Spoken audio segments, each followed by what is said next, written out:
అక్షతలు తీసుకొని ఎడమ చేతిలో వేసుకోవాలి, కుడి చేయి ఉంచాలి, కుడి తొడ మీద పెట్టుకోవాలి. అందరూ కూడా లెఫ్ట్ హ్యాండ్లో వేసుకోవాలి, రైట్ హ్యాండ్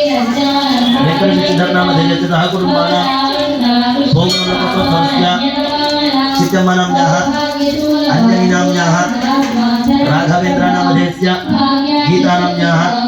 భవ్యానామ్యాః సహ కుటుంబానాం अंजलि सुरेश कुमार नामधेयस्य धर्मपत्न्याः वरलक्ष्मी नाम्याः अंजलि उमेश नामधेयस्य धर्मपत्न्याः नागजांसी नाम्याः सह कुटुंबानां आयुः आरोग्य ऐश्वर्य अभिवृद्धि अर्थम धर्म अर्थ काम्य मोक्ष चतुर्विध पुरुषार्थ सिद्ध्यर्थम चिंतित सकल मनोभीष्ट फल प्रसाद सिद्धि अर्थम मम सह कुटुंबस्य परमंत्र परयंत्र परतंत्र पूर्ण अनुग्रह कटाक्ष सिद्धि अर्थम